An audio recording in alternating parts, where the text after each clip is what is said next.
Yo, Jackplex, answer the fucking phone, dude.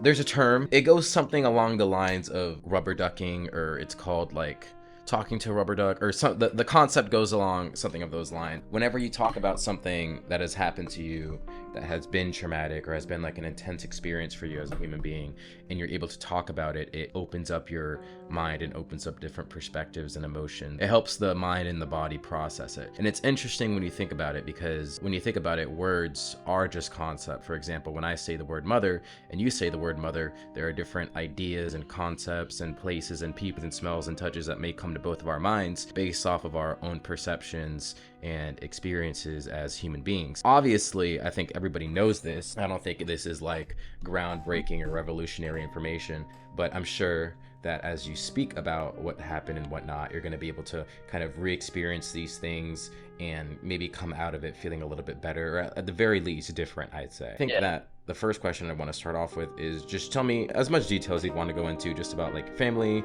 your mother, father, siblings if you have. Yeah, I had a really good childhood. I mean, I'm half German, so in all the opportunities that we could go back there, we would. So Christmas holidays, summer holidays in school, we'd go back there and sort of stay with my grandparents there. And I'd go over with my mum. My dad didn't come because he didn't really know that side of the family too well. But my childhood was great. I mean, I don't have any siblings, so it was lonely in parts. Overall, I'd say it was good. Like, I was loved. I was given the things I needed.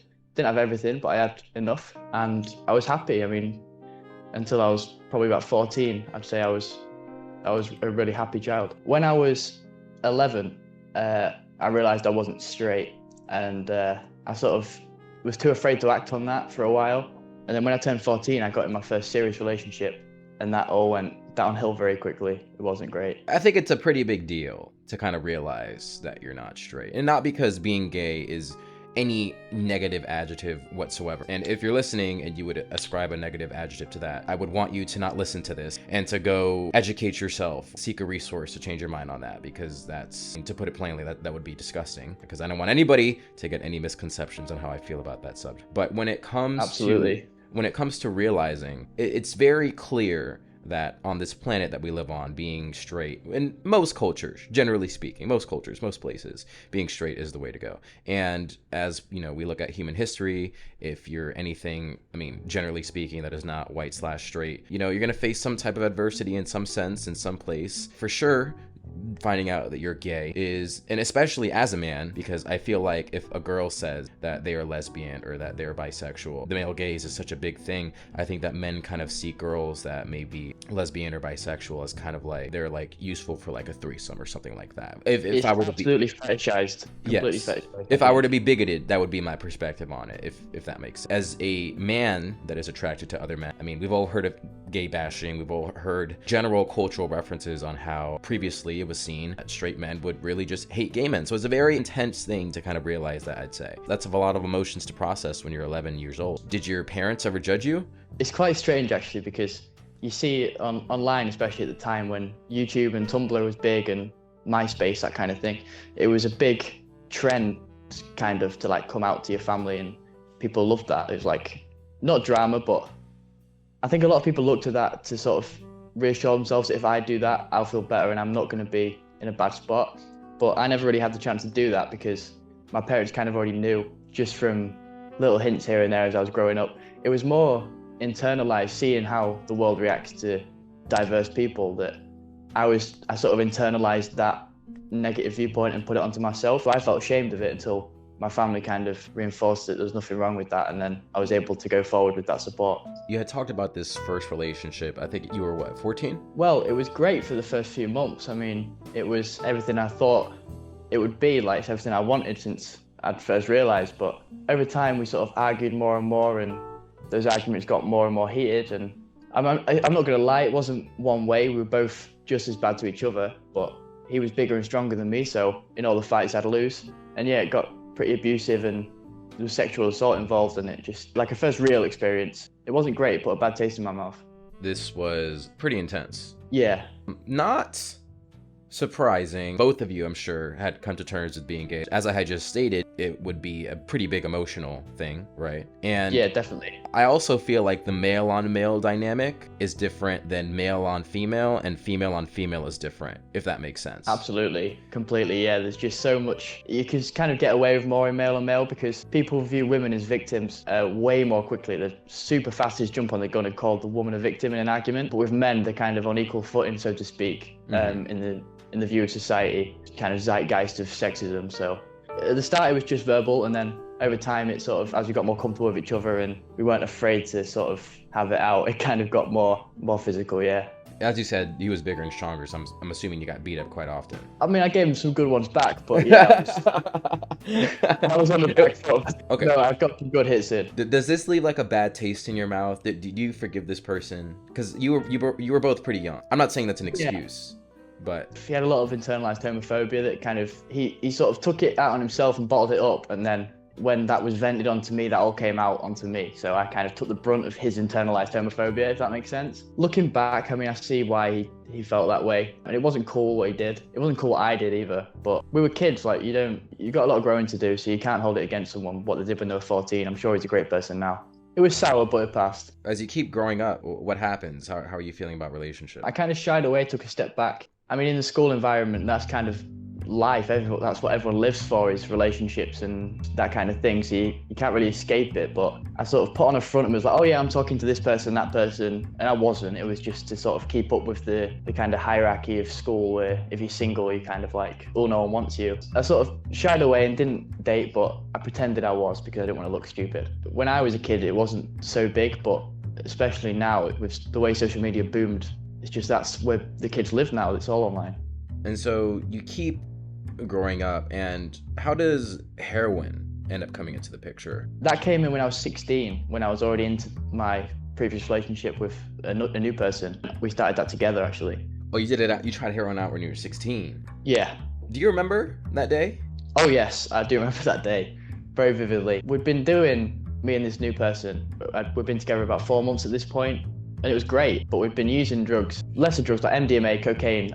I mean, obviously not great, I don't condone those for anyone listening, but that's what we did, was we both had our own demons to face. He had a rough time growing up, and we were great together, and we sort of supported each other, and drugs was a way to forget about the bad stuff and just enjoy the moment with each other. And over time, it sort of graduated to heroin as those weren't enough anymore. How would you describe the first sensation of heroin, if you're comfortable doing that? Yeah, I'm comfortable with it. It's just, that is a difficult question to describe, that kind of feeling. I mean, everyone I've spoken to since that point who's done it themselves has a different story. It feels different for everyone. For me, it was kind of like, well, it starts off, you feel warm and things start to quieten in your senses. And it feels like the fabric of the world kind of bends around your back and your neck, and kind of like, you feel like you don't have your back exposed anymore, if that makes sense. You sort of feel at ease and you're not watching your back anymore, and just things start to quieten and phase away, and it's so hard to explain. It's just everything was right. Everything felt right. How long does it last? Yeah, well, we started off just sort of snorting it through the nose, so it lasted a good few hours, and it took a while to come up in the first place, so it kind of gradually ramps up. It lasted a while, so we got our money's worth, but yeah, it's a really hard feeling to explain. I'm assuming that when you take it, you just kind of want to lay down, like it's that feeling. Oh yeah, you can't do anything. You have no balance, you have no sense of awareness really. It's just kind of, you're in the moment, you feel good, all your problems have kind of subsided, nothing. I mean, you're aware of your problems, but there's like, oh, that can be resolved, let's not worry about that right now. And it's kind of, everything in the world is just right, but yeah, physically you have no balance, your vision is blurry if you move your head, and yeah, you're not very mobile. Like, if you were to watch something on TV, like, could you comprehend it, or? In what way? Like, if someone did it on TV, would I know how they feel? Like, let's say that you were to be high on heroin right now, and I were to put, like, a TV show on in front of you. Like, would you be able to follow the plot? Right, okay, I get you now. Yes, but not, you wouldn't pick up on things. You get the gist of what's happening. Even if you're trying to watch it, you'd have to catch yourself drifting and refocus, because there's no way you'd be focusing on that. Now, let's say that you're watching a movie, and you do see an overdose. Does that bring back emotions or feelings for you? Oh, absolutely. I don't know if you've seen Breaking Bad or not. I was thinking of Breaking Bad when I said that Yeah, question. Jane. Yes. Yeah, when Jane passed away in Breaking Bad, that was a rough watch. And she was my favorite character as well because I really related to her on a lot of levels. So when that happened, it was kind of like, oh, okay, okay. But you were able to watch it. Like you were able to still look at it, or was it just you needed to like Yeah, try time and time again? yeah.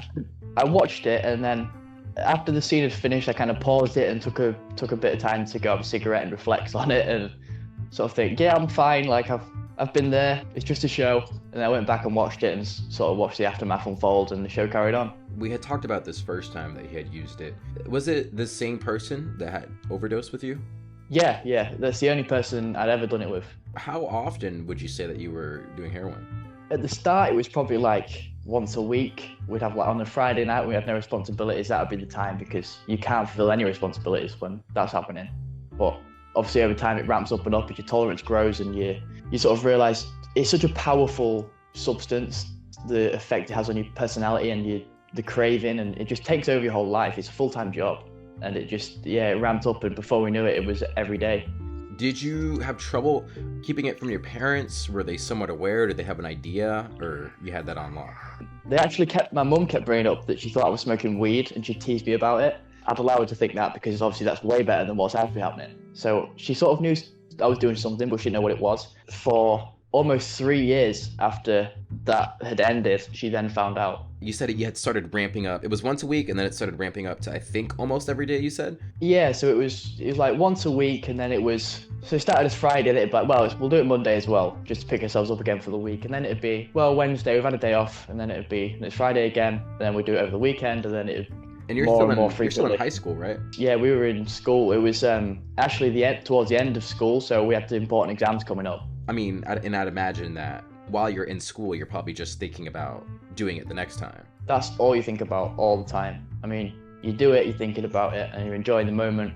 When you come down, it's like, I want to do more, but I know I shouldn't because it stays in your system longer than it affects you consciously. So it's a high risk of overdose if you do it again straight after. Yeah, it's just whenever you're not on it, that's all you think about, and you want to be on it. And then when you're on it, obviously, everything's right in the world again. While all this is happening too, you're in school, which is nuts. Yeah, I mean, skipping ahead a little bit, as it got to every day and like multiple times a day sometimes, as it got to every day, we'd do other drugs during the school day to sort of get ourselves through that. So it'd be heroin in the morning, at dinner time, I'd go do cocaine in the toilet to pick myself up again, give myself some energy, and then after school, I'd go meet up with him and we'd do it again.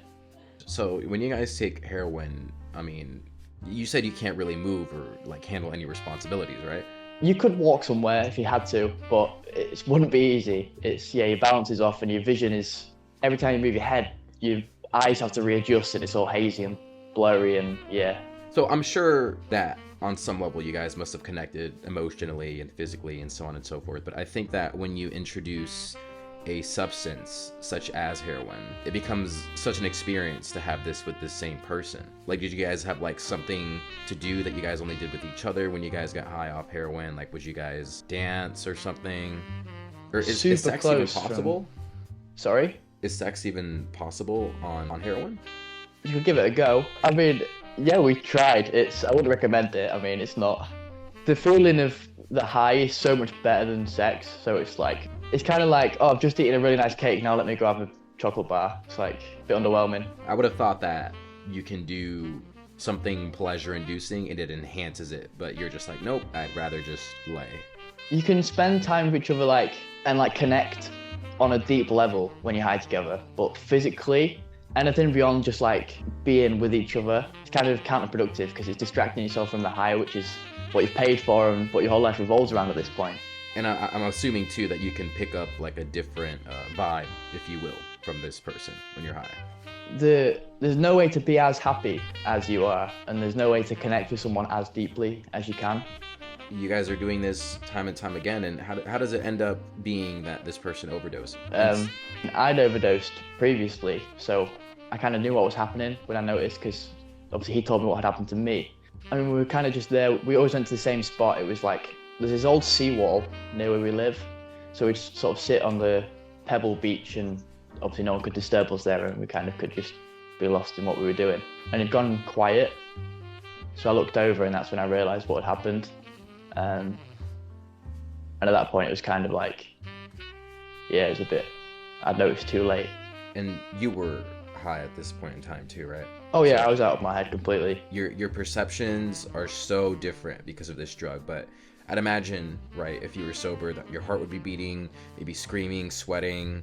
But how altered are these feelings when you're high? Typically, you would just be like calmer and more mellow, and you feel like you can solve any problem. But that was, in that moment, I was probably the most sober I'd ever been when I realised what had happened. He was already going blue at this point. There was like things at the corner of his mouth.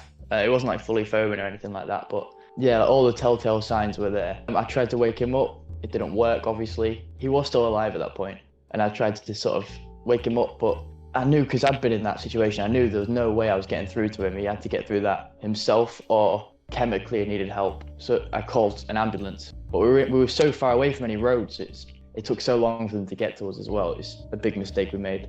I managed to get him off the beach over the wall, but there was still, it would have been a 10-minute walk normally to get to the nearest road. So to drag him that far, it wasn't going to happen. And as the paramedics pull up, are they asking you any questions? So this is really interesting because I worked in a pharmacy, so I've always had a good impression of the ambulance service. Like, they do a great job, but in that moment they treated me horribly, especially considering the circumstances. They knew what was happening and they blamed me completely. They gave me the most horrible looks, and they just kind of put him into the ambulance. They didn't even like try and do anything in the moment. They just put him on the stretcher, put him in the ambulance. I asked if I could go and they told me no, and then that was it. Assuming at that point they probably gave him, it would be Narcan, right? Yeah, it's called naloxone here.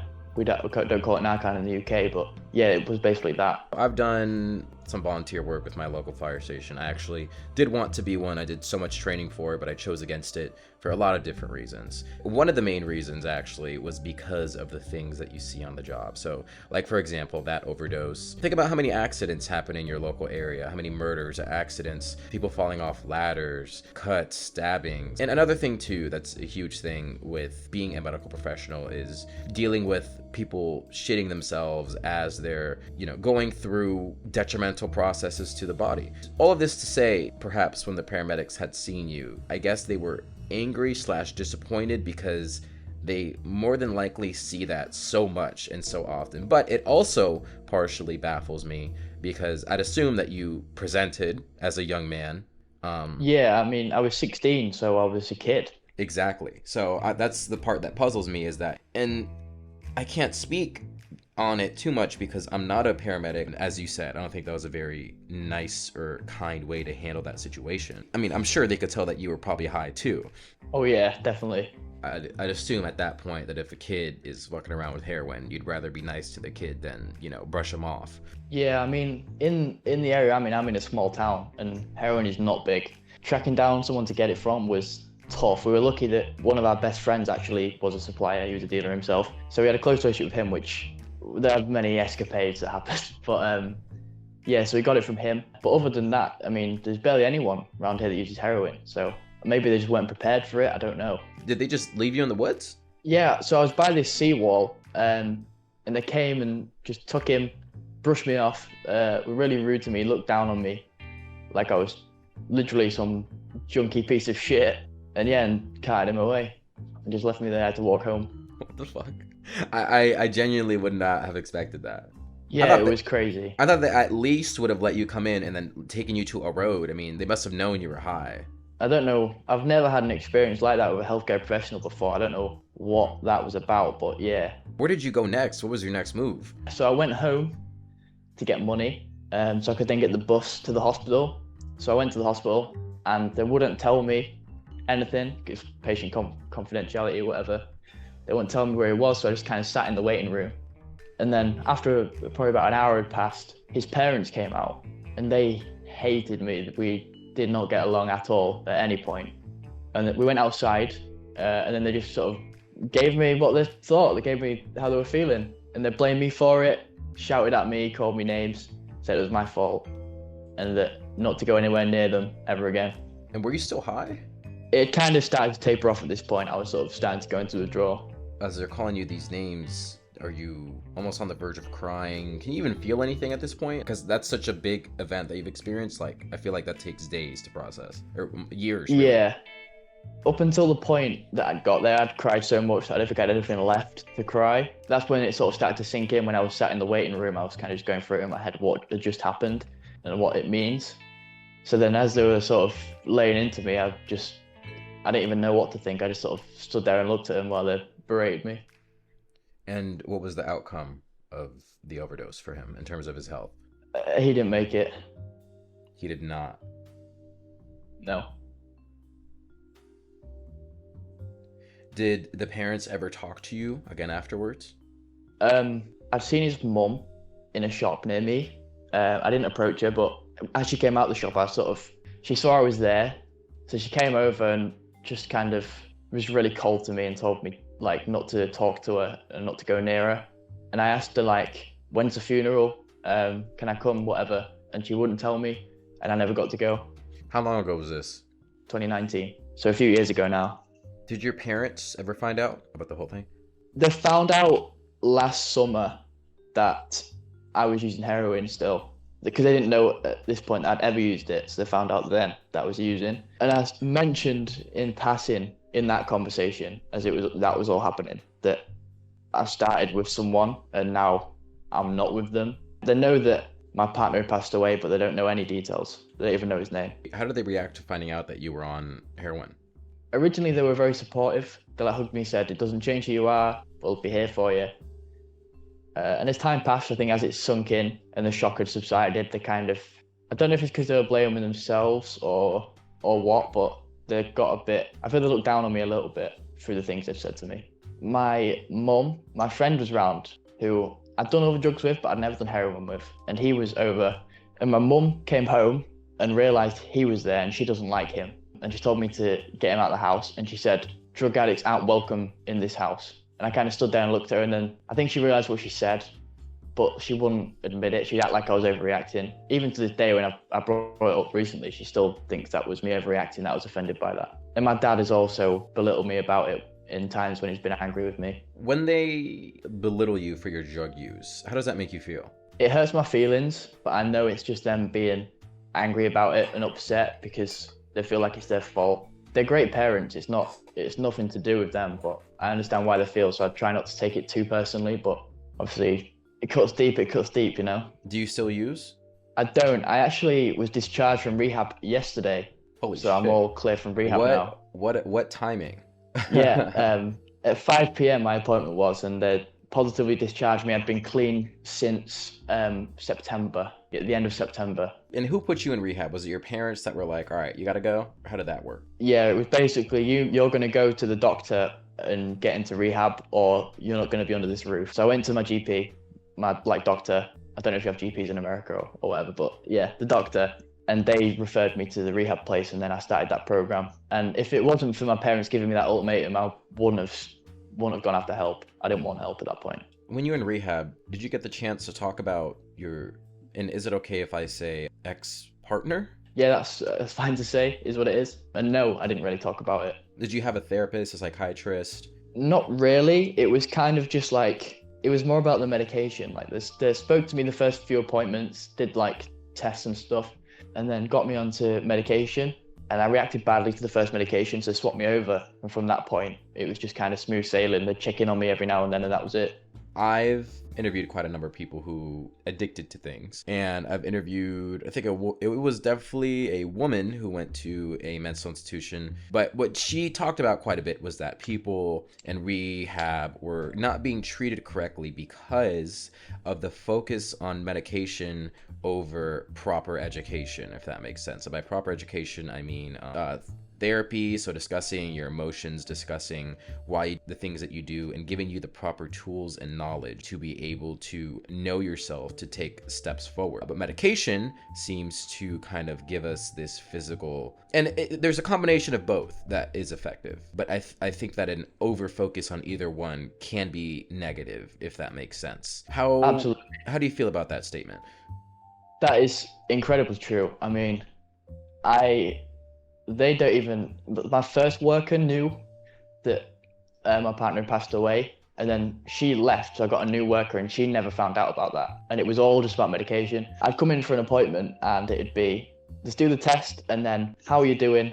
How's your medication? Great. See you later. There was no therapy the whole time. I mean, I said to them at the start, like, the reason I'm here is because of what I went through, and this is how I'm dealing with it. I don't have the strength to get off it myself. And I don't want to. Like, I didn't want to be in the world sober without him, if that makes sense. They were just like, yep, let's get you, take these tablets, shove them down you, off you go. See you next week. And it was just that. It was just see you next week. We'll get to that at some point. And that point never came. So here I am now sober, which is great. I mean, I'm proud of myself for doing that, but the actual root cause of it hasn't been addressed. So every day is like pushing those thoughts to the back of my head of wanting to relapse. Even though I don't want to, but I do want to, if that makes sense. It's a hard thing to explain. Why do you think you used heroin? Because before that, we've been using other drugs to serve that purpose, to kind of drown out our bad experiences and just be able to be in the moment with each other and enjoy the time that we had together without having to think about all the shit. And when we tried that, that was like the perfect solution. That it did it perfectly. In the moment, it was just us two. All our problems were fine. They're all fixable. They're all irrelevant in the moment. We could just enjoy that time.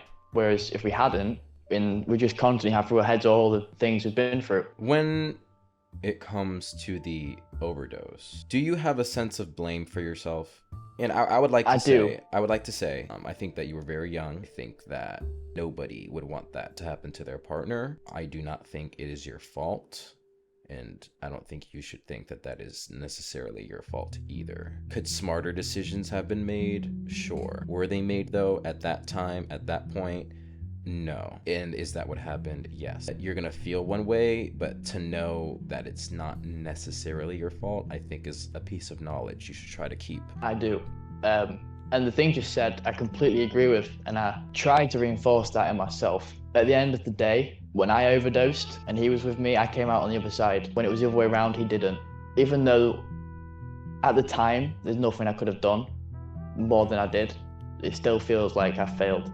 And you said that you had overdosed. Yeah. And that was before this. Yeah, that was about a month before. Do you remember the actual phenomenon of overdosing? Yes. The way it's described, like online or in media, is so inaccurate from what I experienced anyway. It's kind of like, well, it starts off because when you're high, your breathing is slowed and you don't really notice at the time, but you're kind of nodding out of consciousness when you're high. And I realized that the only reason I was waking back up is because I wasn't breathing. So I'd stop breathing and wake up and then realize, and then be like, right, I need to stay awake and breathe. And then it'd happen again, and I'd then realize I hadn't been breathing. And you'd kind of slip in and out of consciousness and not breathe until eventually you just don't wake up again, basically. Luckily, I survived it. I was the fortunate one. Did you have any phenomenon happening in your experience? So like you're fading in and out of consciousness, slowed breathing. Did you have like hallucinations or visions that you might remember? It was really just like nothing. I need to make sure I'm breathing and not fall asleep. And then in the next second, it's like I opened my eyes and realized I hadn't been breathing. I don't know how long I hadn't been. So there was nothing in between. There was no light or magical DMT fairies or anything like that. It was just snaps to the moment you wake up again. When you had woken up with him, what did he say? He was aware at the time. After like the second time I'd woken up, I told him. So he was like there checking on me. I think he did wake me up a few times. And I think him keeping me awake is probably what saved me. And did you guys talk about it afterwards? A little bit, but I mean, we were young. So it was just like, well, we lived this one, let's shoot up again. So just straight back to it. He wasn't a talky person either, like me. We don't talk about feelings and things. So I could tell he was really upset about it. And at the time he was very upset, but he kind of put on a strong face and just kept going. To the overdose, do you have a faith? I don't know. Let's assume whatever faith it is. Generally speaking, there is punishment and there is freedom from punishment. Do you think that if there was some type of God, you would deserve punishment for this event somewhere within you? I know that's a hard question, but I just want to see how you feel. And I'm not saying you deserve that either, by the way. Yeah. I think there's other things that we did that we weren't proud of. I think maybe we would. We weren't the best people. We, as a kid addicted to drugs, you have to find ways to make money, and sometimes they aren't nice ways to do it. So I think I probably would go to hell, and I don't believe in that kind of thing. And if there's a God that will send a kid to hell for being swallowed by addiction, then I don't care. I don't want to worship him. I don't care. Do you mind if I ask what things you were doing to get money? Well, we, our friend who was a drug dealer, he was my partner's best friend actually. He had like a few kids from a few years below us in school who would go to these street corners and sell his stuff for him. And as it got towards the end of the night, he'd let us know where they were, and then we would go, basically just mug them, and give our friend the money, and then we'd keep the actual drugs that we took off him. It was kind of like a 50-50 deal. Obviously no deal for the kid, but for us it worked out. I'm not proud of that, but you know, it is what it is. So you would threaten them with something, like a knife or something? Usually it was needles. Needles? Yeah, which is scummy, I know, but... Like a syringe-looking type of needle? Yeah, like what you'd shoot up heroin with. Holy shit. Yeah. Whoa. It worked, but it wasn't... Bro, that's crazy. Oh my Yeah. Oh my god. Bro, if you pulled up on me with the syringe, that is crazy. You're not really going to argue, are you? You're going to hand over whatever you've got. If you came up to me with a knife, I'd be like, okay. If you came up to me with a syringe, I think the only worst thing would be like a metal fork. I don't even know. A syringe is just crazy. Yeah, because you don't know if you get stuck with that, you don't know what's going to happen to you. Yeah, and there's like another layer of like hygiene when it comes, and of course knives can be dirty and whatever else, what have you. But syringes, like they're supposed to be clean. And these kids are like 14, so they're... I mean, yeah, I would have been like, take it. Hand it over, run off crying, that was it. I don't even know what. It's kind of like almost comical, and then another sense kind of like horrifying. But honestly, honestly, I'm pretty sure those kids just drop that right away every time. Oh, it was an easy job. And I mean, we knew exactly where they were. We knew their names because our friend knew them. So we could kind of, if they wouldn't just give it over straight away, we'd say, look, we know your name, we know where you live, so be on your way. It's funny, like, until you read into it. On the surface, it is quite funny, but I'm not proud of it. And deep down, it is a horrible, scummy thing to do. Yes. Did you ever hurt any one of them? No. We never had to. And if it came to us having to, we would have just, like, cut our losses and left anyway. I'm not saying that what you did was a good thing, but I think there's levels to morals, and it seems as though you wouldn't sacrifice the moral, at least at that point in time, of hurting someone to get what you want, but you would definitely, I don't know, do you think they're like traumatized? Oh yeah, definitely. We hurt their soul doing that. Physically they're fine, but I'm sure they dreamt about us a few times. In some back alley or street with some syringes pointed at them, they didn't have a good time. After you guys had mugged them, would you guys really talk about the mugging, or was it just on to getting high again? At the start, it was like, I can't believe we just did that. And we would go back to our drug dealer friend who had told us exactly where his kids were and let us mug his own runners. And we'd like talk about it, and it's sick, but we would laugh about it, like the look on his face and stuff like that. But over time, it was just like, that was normal. We'd do it like every week or so, every couple of weeks. It was just a way, if we didn't have money, we'd let our friend know and he'd sort it out, tell us where his runner was. To this day, how do you think about the whole overdose ordeal, and how do you feel about your ex-partner? My friends know it happened, but I've never said in detail what happened. And even in this call, I left out a lot of the details because for obvious reasons. But he was the best person I've ever met. Never connected with anyone on that way. It was like, it's so cringe, but like partners in crime type deal. Yeah, it's just never a connection like that again. Never any memories like that again. I've tried to see other people since, and it just never worked. So I just cut that off straight away. I don't see myself ever being with someone new because we were already so close. Then once you start getting to heroin together, it brings you so unbelievably close. There's nothing like that. Like the things we went through together, I'm kind of starting to accept that what I had was great and we did some bad things, but overall for me personally, it was great. I'm never going to have that again. So I have to just accept that and find the happiness that I can going forward through other means and sort of seek my own path alone.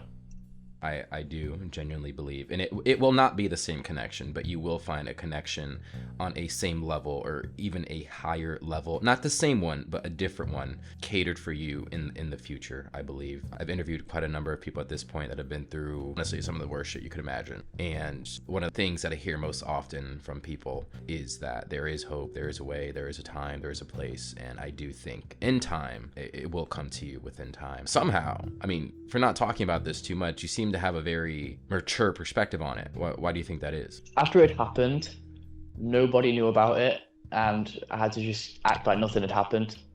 So I went through it on my own, and I had a lot of time to kind of reflect on myself. I study psychology as well, so I kind of recognize patterns within myself, so I can kind of, when I'm getting in it, I can distance myself and start pinning things down to certain different things, and I can basically dismantle my own feelings and compartmentalize. It's not healthy because I don't address anything that I'm feeling, but I can stop what I'm feeling and put it away for later. What are your plans at now that you're out of rehab? But now I've no idea what I want to do. I mean, I try not to think about it, because when I think about the future, it's just so daunting and so, not hopeless, but it's such a daunting thing to be alone in the world without him, as corny as it sounds.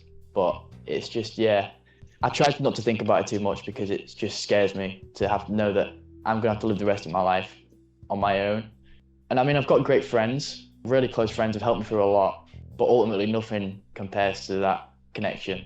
So I don't know what I'm going to do with my life, but we'll see. We'll see where the world takes me. There's this certain song I listen to all the time. My friends take the piss out of me for it because I just constantly listen to this song. But it resonates with me, so I listen to it all the time. I think I listened to it about 3,000 times last year, according to Spotify. It's called Spice by Sam Fender. Oh yeah, I mean, I'll be completely honest, I wouldn't be here if it wasn't for music, being blunt about it. How are your parents feeling about you now that you're out of rehab? They're proud of me. We don't talk about it really, pushed under the rug a little bit, and we check up on it every now and then, but really we just pretend it never happened. Do you have any advice for the caller that's listening to this on how to approach life? Sometimes you can't help someone because they still have further to fall before they're ready to help themselves. And I see a lot of people get frustrated that people they know are upset or in a bad place, and they feel helpless to kind of drag them out of that. But sometimes you have to let them hit the floor before they can use it to get themselves back up again. And it's not your fault. And if you're the one falling, it's not your fault that you're falling. It's a consequence of the things that happen around you. And to blame yourself won't get you anywhere. You have to just focus on where you can go from here. So all I can say really is keep going. And whatever you've been through, don't let it define you. If it has defined you, try and redefine yourself. You're not your past, and no matter how much it's got a hold on you, you can shake that grip off.